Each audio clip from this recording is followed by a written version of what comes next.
Okay, so welcome again to beautiful Gilat Ner Avram, historic Shari Chesed in Yerushalayim. Yeah, I think so.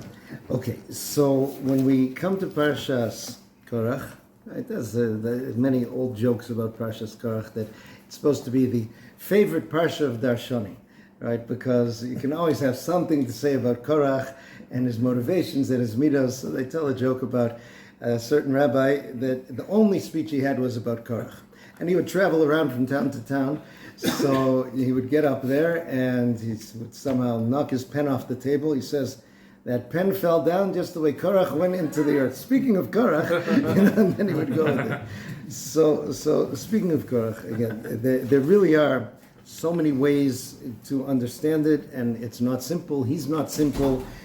His future isn't simple. The idea, Arizal pointed out that the Sofei Tevos of the last letters of the words Tzadik Katamar Yifrach are Korach, right? And it was in a certain, some Rebbes, and I think also Rabbi Isaac Sher among the Bali Musar used to speak about him, his greatness, that he was a great person, but he made mistakes.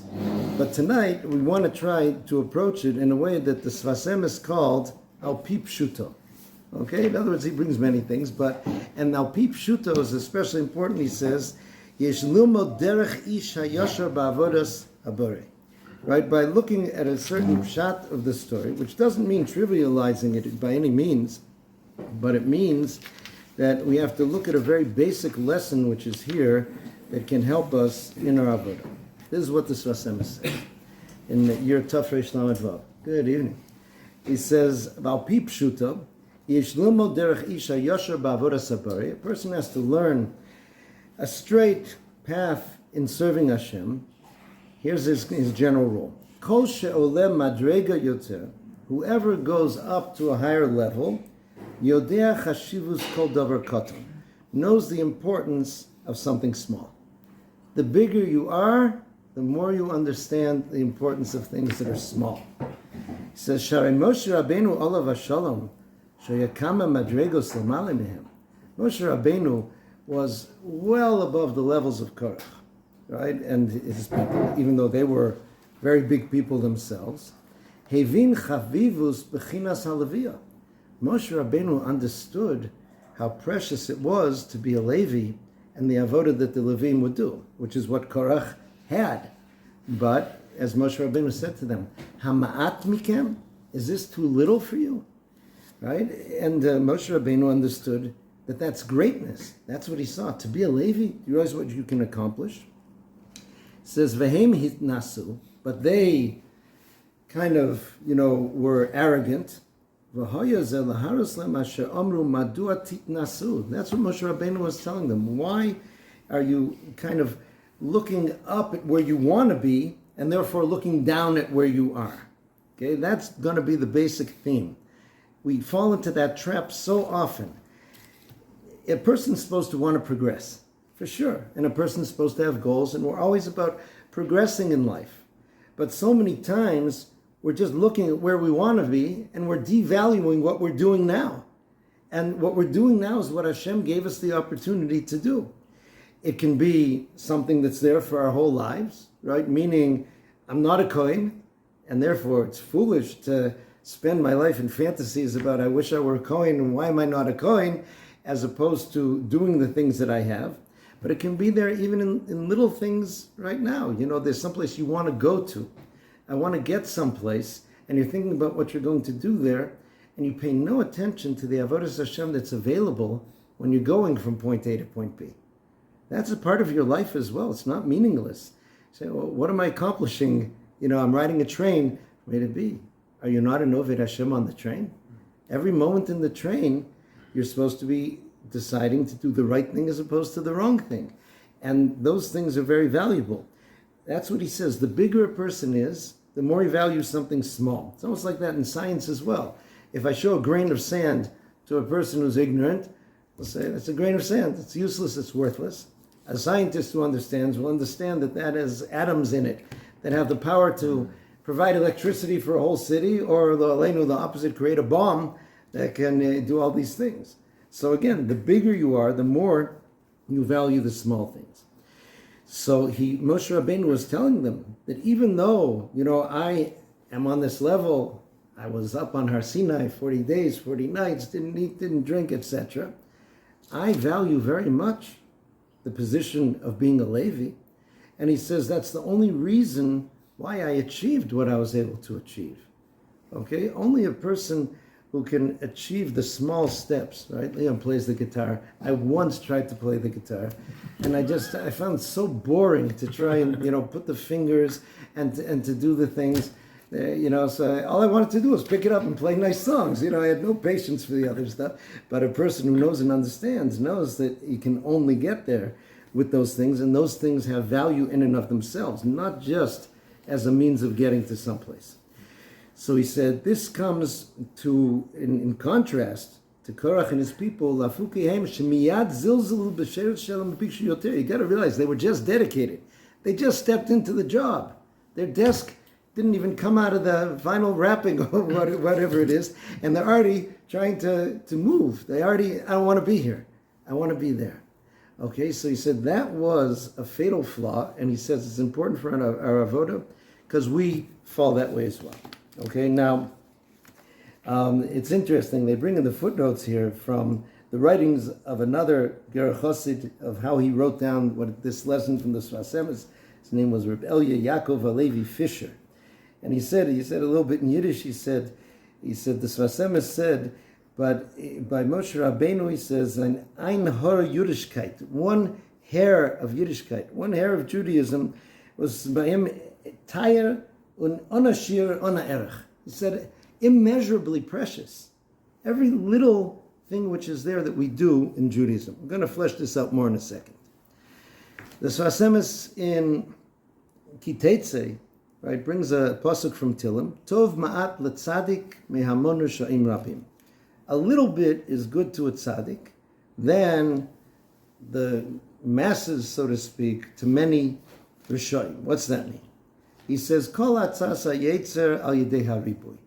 He says the way the yetzer works is by getting you to do many little things. Right? Many little things. There's a famous statement in Chazal. It says, Ashirim, Oh, so we're going to see good or bad, right? It's both. It's zeh keneged zeh. The Chazal say that the idea Ashirim kabntzonim. Rich people are stingy. Why? It says because they know a secret. Pruta lepruta mitztaref.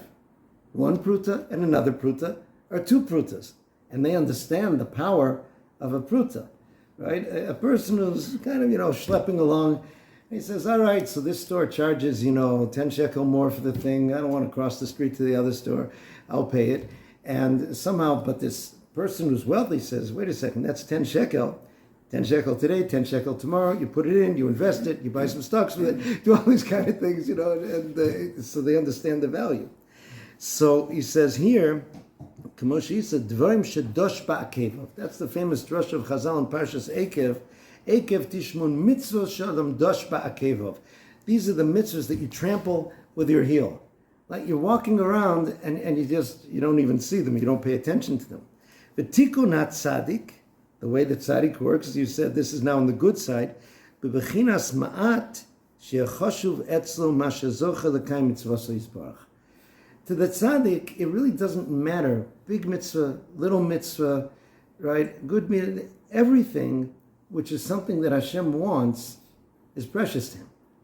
Because that's really what it's all about. Our reason of being here is to do what HaKadosh Baruch Hu wants us to do and gave us the ability to do.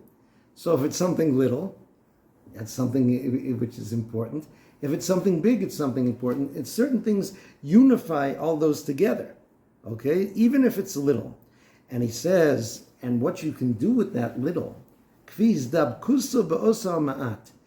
you really have dvekus in that little thing you're doing, right? Meaning, right, there's a little lost object. I don't know, a kid lost a ball in the street.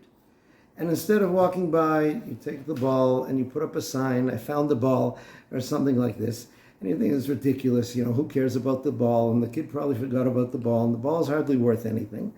Okay, but there's a mitzvah in the Torah here of Hashavas Aveda, So if you'll be dovek in this, and you say, I am now doing the mitzvah of Hashavas Aveda, and this is Hashavas Aveda, just like I found a wallet full of dollars, and I'm returning it to the person, right? This is it. And if I'm dovek in that, he said, that mitzvah becomes an Eitz Chaim. That's like a tree of life for you, which can bring you to accomplish everything you're supposed to do in life. That's why it's so important never to be mezalzel, never to denigrate, to look down or undervalue a little thing that a person does, right? It's because really, it's all part of the same endeavor. Right? Let's try to explain it with another Sfas Emes about the famous image in this Parsha. It's very complicated why there were like 3 different events which proved that Aaron HaKohen was to be the Kohen, that Shevet of Levi was chosen, the Kohanim were chosen, etc. And that last one was where the staffs, right? The Mate, Aaron's staff, and the staff of the Nesim, of the other Shvatim, were all placed together, right, in Ohel Moed. And the next morning Moshe Rabbeinu comes, V'hinei Korach Mate Aaron. Aaron's staff had flowered, right? And it had produced buds, right? There were leaves, buds, and even fruit, almonds. Okay? So what was that showing? So the Sfas Emes said like this. It says, Kamo sheyesh be'ilan prachim v'tzitzim u'peros, just like in a tree, you have flowers, you have the buds, you have the fruit that develop. Okay? It says, so too, every Jew, yesh l'kol Yisrael chelek. One person may be a flower, one person may be a bud, one person may be the fruit. He says, so let's say Aaron HaKohen is this fruit, so to speak, of Am Yisrael, which is, he gets to do that tachlis of doing the avoda in the Mishkan for them. But nothing happens without the leaves. Nothing happens without the trunk. Nothing happens without the flowers. Nothing happens without the buds. It's all part of one process. So if a person feels part of that one process, though there really is no little or big. We are all part of that big process. Even it's true, you're saying nobody's looking at the tree and saying, oh, I'm planting this apple tree so I'll have apple leaves. You're right. That's not what people are looking for, the apples. But nonetheless, I am part and parcel of the production of the apples. That's who and what I am. And this is very important also. There's a Sfas Emes about when Yaakov was sending the gifts to Esav. So the Sfas Emes says that Esav's questions, Yaakov tells the messengers what questions Esav's going to ask them. Right? Who are you from? Who do you belong to? What is this that you're bringing? Right? And who's behind you? So part of what he says, the answer is the Yetzer Hara asks you, like, what do you really have? What do you have to show for yourself? So you say, Mincha hi shlucha. He says, I'm sending this as a gift. The korban mincha, right, that flower offering korban, is very special. Chazal bring down that HaKadosh Baruch Hu says, a poor person, that the only korban he can afford is a mincha, right, is a bit of flour and a bit of oil. HaKadosh Baruch Hu says in the pasuk, nefesh ki yakriv, a soul who brings such a korban, because someone who brings that korban, malania olav kilu ikriv nafsho, it's as if he brought his whole life, his whole nefesh to me. Because it's true, it's a little, but that's the little that he has. Okay, and therefore also, he says, mincha yishlucha ladoni le'esav, everything a person ekes out is in the face of great opposition. Okay, sometimes when a person brings a little, you don't realize how much effort he had to go to produce that little. What was against it? I'll compare it to something. There's a great gun here in Yerushalayim, Rabbi Avram Genichavsky Zatzal. He was really from Bnei Brak, but he used to sleep in Yerushalayim 3 nights a week in the dormitory in the Chibini Yeshiva. He used to sleep in a regular dormitory room. I visited him there sometime. And whatever, I had a connection with him somewhat from when he was in Boston, unfortunately, with a child who was sick, to use the hospitals. And there was one time I went to visit him, and I was feeling pretty down. And I told him, he was catching up with me, what am I doing in life? And then I started telling him all the things that were getting me down and sad. And I said, and on top of that, it says in the Torah, Tachas asher lo avadatos Hashem elokecha b'simcha v'tuv levav. Part of why you're going to get punished is because you didn't serve Hashem with simcha. So now I'm going to get it for not being with simcha also. That's just icing on the cake. That's even worse. So he was a very creative thinker. So he thought for a minute, and he told me, he said, Ataken b'simcha. He says, you are happy. How do you get that? He says, listen to the following mashal. He says, let's say I tell you I have a friend who's a fabulous runner. He runs so fast. Okay. And now I look out the window, and he's there. So I tell you, go look at my friend, the fast runner. And you look out the window, and you come back, you say, he's not running very fast at all. I could run faster. So I say, you're not paying attention. He has a 100-pound pack on his back, right? For someone to run like that with 100 pounds on his back, that's a person who runs very fast. So he said, for you to function in life, the way you described your functioning, you can only do that if you're b'simcha. He says, it's hard for you to feel it because of that heavy peckle that you have. He says, but it is there. It was an interesting thought. Okay, so this is the idea of the opposition that's there as well for it. So the bottom line that this gets us to look at is to value things that are small, to value small steps, small mitzvahs, small progress, anything which is small, and the bigger a person is, the more they value those things, right? That's a sign. We would think it would be the opposite, right? That a person, again, I think I quoted it once before, a very beautiful explanation. Sorry? Yaakov. Pachim Ktanim, exactly. Yaakov Avinu went back for these little things because, again, that was part of him. People, tzaddikim viewed, like every possession they had came to them from HaKadosh Baruch Hu.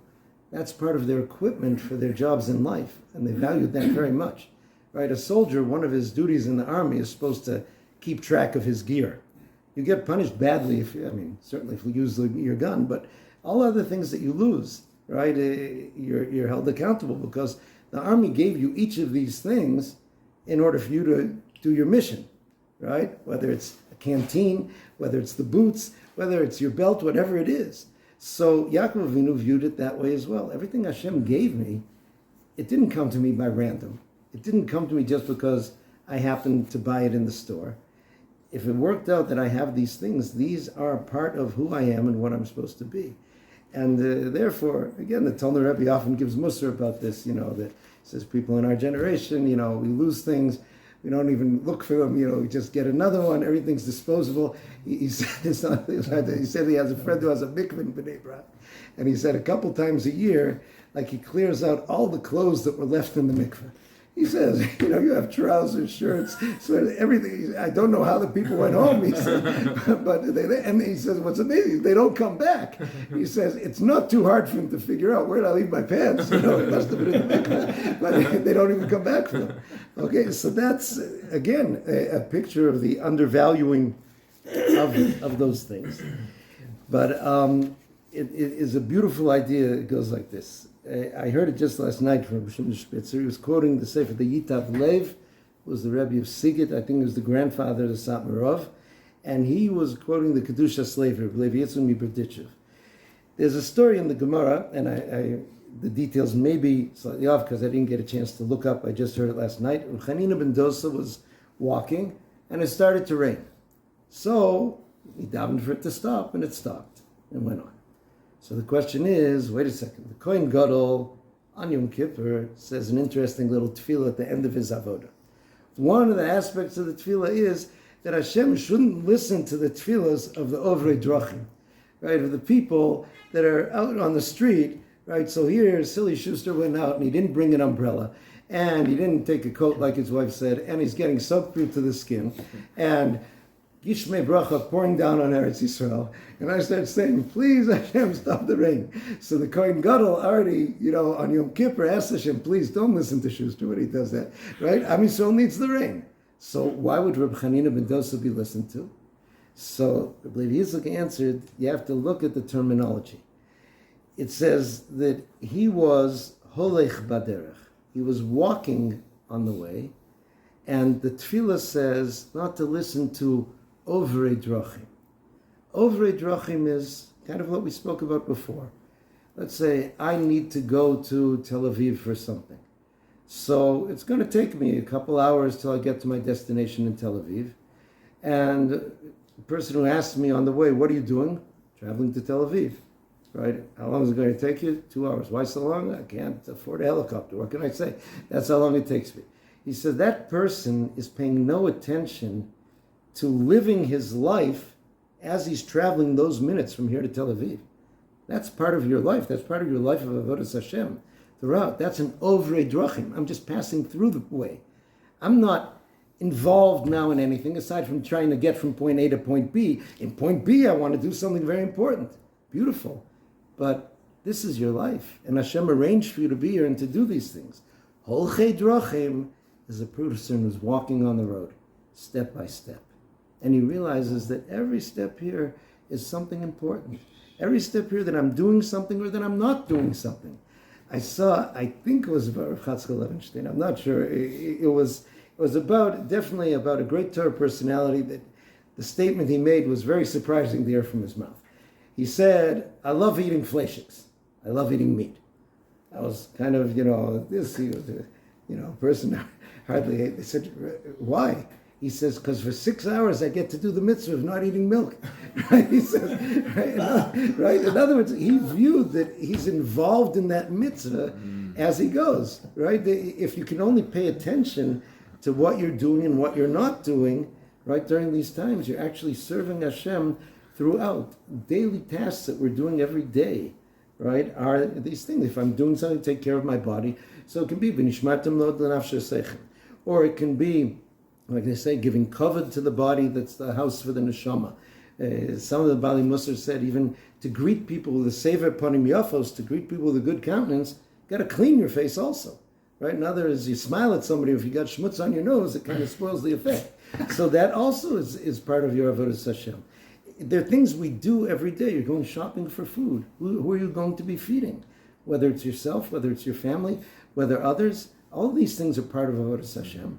And we tend to focus just on a couple, kind of flashpoints, these high publicity items that we do, and that's where we're serving Hashem. One of the problems sometimes that people get upset, and there are women sometimes especially who get upset that in shul they feel that they're not central players, right? They're in this Ezras Noshim, no matter how you place it, up, down, on the side, they're feeling, and you imagine a woman who's there, right? She's head of a corporate law firm, and she's looking down there at this guy who's a chazan. She says, I eat guys like that for breakfast every day, right? Why should he be chazan and I'm up here in the back in the thing, right? It doesn't make sense, So for a person to realize that we're not a synagogue-centered avoda, right? The reason people get so upset about these things is because they view the place where you are Jewish, the place where you do Jewish things,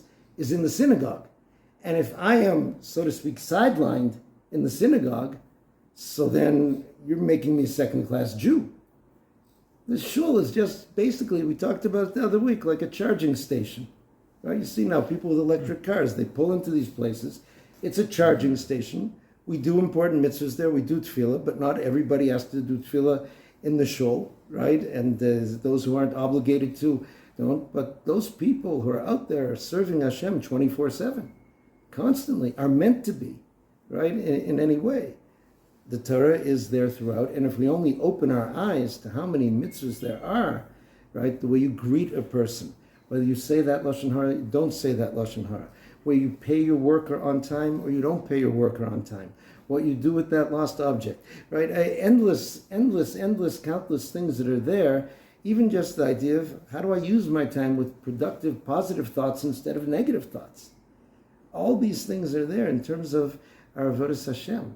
And if it's constantly thinking that way, and we're looking at it that way, so then we take these little opportunities to do things.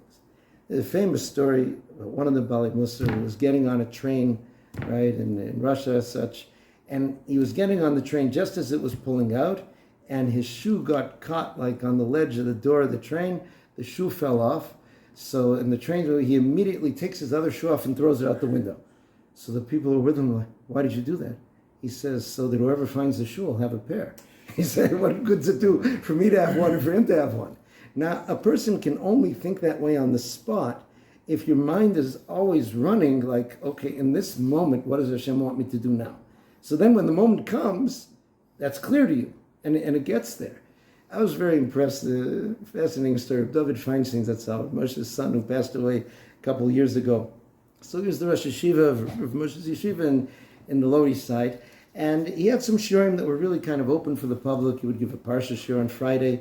And people could kind of walk in. It was no set group. So I heard from somebody that there was one time a kind of interesting gentleman walked in, kind of in the middle of the shiur, and raised his hand. Rabbi, I'd like to ask a question. Yes, he says, if you could have at your Shabbos table any character from the last 2,000 years of Jewish history, who would you have?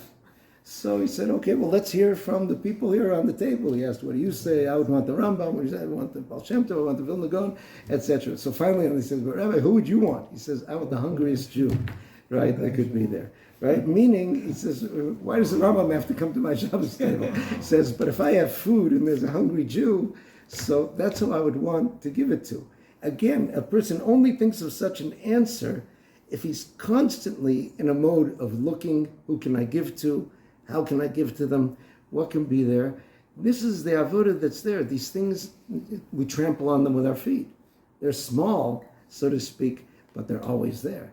The bigger a person is, the more he realizes the greatness of these things. The more he understands the power, just like that scientist that looks at a grain of sand and understands the huge energies that are locked up in there. So Moshe Rabbeinu was telling Korach, how do you ignore what a Levi does? Right? If that's the job that you have, it's so precious and so powerful, and it's part of the overall tree, so to speak, that's happening. I'll finish with just this eitzah that Reb Noach Orlowik said once. He's a great educator here in Yerushalayim, and he said that parents sometimes misinterpret something in Pirkei Avos very badly. In Pirkei Avos it says, "Have a zonov la'arayos v'lo rosh l'shualim." You should be the tail of lions rather than the head of foxes. So he said some parents therefore interpret that, okay, my kid isn't very good in school, and now he's about to move up into the next level of school, into high school, yeshiva, or something like that. So really the suitable place for him is a place that's suitable for his level of learning and talent. But it says that you should better be a tail of lions. So we're going to bribe, beg, threaten, and push until he gets into the top yeshiva in the country. And it's true, he will be the very bottom student who's there, but he'll be the tail of lions. Big mistake. He says, because what Chazal's statement was predicated on is that kid's going to look at himself and say, wow, I'm a lion. What's going to happen to your son? He's going to look at himself and say, I'm a tail. Right? He says that's the difference that's there. Meaning, if the person can truly feel part of something big, and that means they have to be able to contribute there and to be appreciated, then they're part of something big. Even if you're a small cog in the big wheel, it's a wonderful feeling. But if you can't be part of it in that way, right, so then you should be in a place where you can be part of things, even if it's not the headline yeshiva, even if it's not what they're. God never gave a commandment that you have to be in the most exclusive yeshiva in the world, or the hardest shiur in the world. You have to be in the one which you can become part of that whole process, and that's the simcha. Little is big, and the big you are, the bigger the little is.